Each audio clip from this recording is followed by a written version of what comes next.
Hey there, comic book fans. I just made this whole video and then discovered it had no sound because the battery in my microphone died. I'm gonna double check to make sure that light's on. Oh, the green light's on. Whoops. Nothing to do now but suck it up and do it again even though the spontaneity is gone. As before I made that other video, I hadn't looked at this comic, I don't know, since the early 80s. And it's Defenders #9. This is my oldest issue of Defenders I think I had on my shelf. And this will tie into a discovery I made at the end. The Hulk's teeth were, for some reason, only the Hulk's teeth were blued out with a blue ballpoint pen. I don't know why that was. This is from 1973. This was a few years before my time. I probably got it as a back issue. Covers falling off. I probably got it that way. It's part of the Avengers Defenders War, which was one of the early big crossover series, and I always remember hearing about it. And I don't know if I ever got the whole, I must have gotten almost the whole thing, because I had a lot of parts of it eventually. But I always found it a little disappointing, because I think I was expecting one big battle. Instead it was, I think in this issue it's Iron Man versus Hawkeye, and then they have Doctor Strange versus Black Panther and Mantis. So it's kind of like that old Justice League of America format where they split the team up into little two-person crews and do things. But I like this cover. I really like that Iron Man and Hawkeye figure. That Hawkeye figure is especially nice lying down there. That's not easy to do. I think this is a Sal Buscema cover. The inside is Sal Buscema and Frank McLaughlin on inks, and Steve Englehart is the author. And I really like the Frank McLaughlin inks in this. I don't know. I'm a Sal Buscema fan from way back. The Hulk was my favorite as a kid, and I came on to the Hulk just as Sal Buscema did, so he was always my Hulk guy. And I liked it. I also liked him on Defenders, but I don't remember who his inkers were. I haven't looked at those issues in a long, long time, but I like the inking in this job. Nice little Doctor Strange figure there. There's a lot of really nice figure work in here, even if I'm not a fan of the story. There's a really nice Silver Surfer figure. But I think he had spent some time inking his brother on Silver Surfer. So he got that silver down. There's a nice action pose of Doctor Strange standing there. The swordsman. Oh, that was that brings up the sword. The greatest superpower ever invented for the writers of comic books is the healing factor. Because I always liked the Valkyrie. At least I always liked the way she looked. She was kind of cool. She's in here. There's a really nice half splash of the Valkyrie and Hawkeye on her Pegasus. Aragorn. There we go. Aragorn. Her winged horse. But the Valkyrie, I remember reading her in the Defenders all through the 70s, and she was forever going, "You only deserve the flat of my blade." And I just recently read the True Believer's first swordsman appearance, and that may be the first time in the Marvel Universe that it was said, because he said something like that too. "Oh, I only gave him the flat of my blade." Because before the healing factor was invented, all these characters who ran around with swords or claws or knives couldn't actually, unless you were Conan, you couldn't actually stab anyone or cut anyone, because then they'd be injured. But once, the healing factor was invented and became instant healing in the 90s, it was no holds barred. Those Wolverine Sabretooth fights in the 90s, they were stabbing, and even guys were shooting each other by that time too. So it's like the instant Wolverine's healing factor originally, he just healed faster, but not instantly. Like I said, by the time it was instantly, those guys were sticking each other with swords and knives, and they were better in 2 panels. So even though the healing factor meant there was no consequence anymore of swords, there was never any consequence to begin with. She was forever hitting people with the flat of her blade. So it was kind of like, I liked that healing factor thing. Nice hand pointing to the floating head panel. Good Doctor Strange face. Boy, this page had a lot of nice. I like that Peekaboo Bang Valkyrie face, and there's another good Peekaboo Bang Valkyrie face. I just thought those two were pretty nice panels. And we get to, it's Iron Man versus Hawkeye. I thought Iron Man and I thought they were both Avengers. I don't know what happened. Who's the Defender in this story? It must be Hawkeye. I don't remember this story at all. And I think that's the evil eye, that magenta flashlight.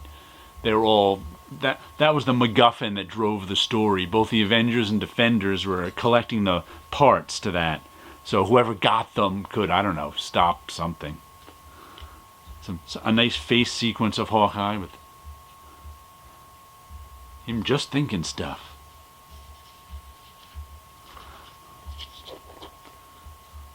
Clash! Oh no, Hawkeye's, I don't know, boomerang arrow?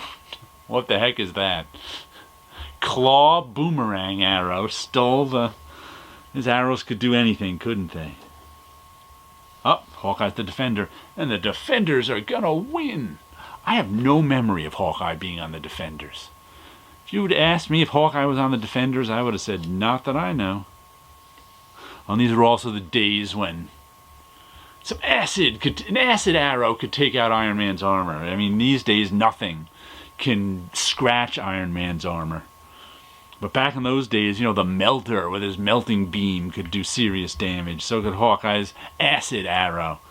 It's a fight that should have lasted. How does a repulsor blast not just take him out? I don't know.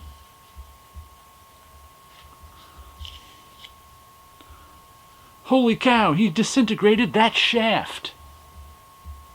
There we go. Nice out of context panel for that one. So I can lightly knock you out. You bum! Lightly knock him out.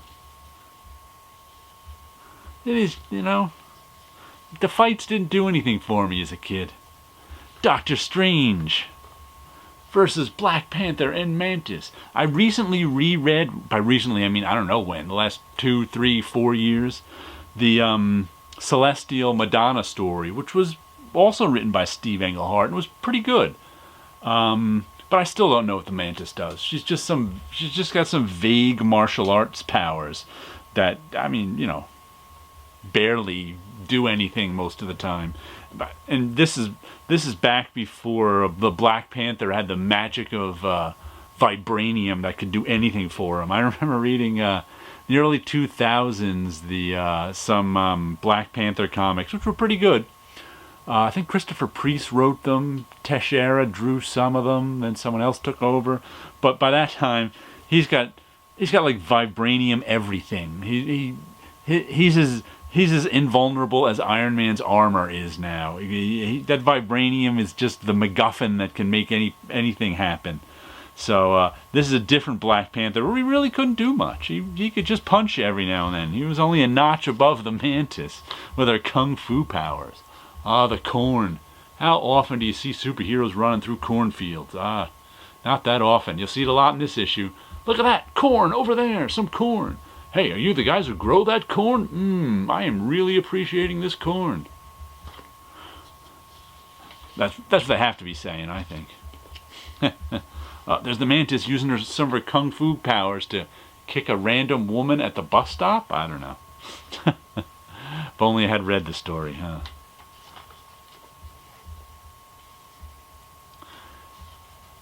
The Black Panther running through the corn. And how do you have a guy who can't fly fight a guy who's flying away? Have him jump on a silo. Crump. Crump is his jumping sound effect? Okay. Like I said, these fights aren't much. Oh no, but he made him drop the magenta flashlight. Yeah, they fight in the air. I don't know how Doctor Strange didn't just fly away and win this fight. And what is the Mantis doing in that nice little sequence there? I like how her hair flips all around. That's pretty cool. But in that same split instant, hi-ya! She hi-yas him. Woohoo! Kung Fu Mantis. Or Karate Mantis. I don't know which discipline she fought in. Oh, look, she can take out the random farmer with the shotgun. That's just what you need on your Avengers team. Finally, Doctor Strange uses some magic. Look at that. Only he had thought of that at the beginning. To be continued in Avengers 117. Oh, they even get the slam bang shocker of the century, Thor versus Hulk. I think that had a good cover if I remember Defenders 10. And then I discovered this at the back. That someone would, I think this might have been me who filled this in. There's something like Garnerville, New York was my hometown. I have two sisters, 10 and 13. I would have been 12 then, and the ages line up. But this doesn't line up over here. Inside your household or dorm, how many others will read this comic? 1 and 2 outside, but there'd be no one in my house reading this besides me. One friend inside. I don't know who that is. But most everything, yeah, let's see what else line. What did you do with your free time last week? Played sports and read a comic magazine. I probably read a book. I probably watched TV. But I didn't put that. How many comics you buy a month? 10 or more. That could have been me. I got this comic from a friend or enemy. Well, I didn't buy this myself. That's obvious. So if I was 12 when I filled this out, that means it was 1978. So I was filling this out 5 years later. If it was me. I don't think I played tennis. I did all those other things. I didn't play a musical instrument. How many cars or motorcycles have I have? 2. I think we had 2 cars. You are male. Do you have brothers or sisters? Yes. What grade of school are you in? I didn't circle anything there if I did. But also, this is done in that blue pen, so maybe whoever filled that out also filled out that in the white teeth. I don't remember ever drawing on a comic book cover. I don't think I would have done that. So I find that a little mysterious. Did I fill this out, or did I get this from someone in the neighborhood who filled this out in 1973? Because I would have had to fill it out in 1978 in order for me to be 12.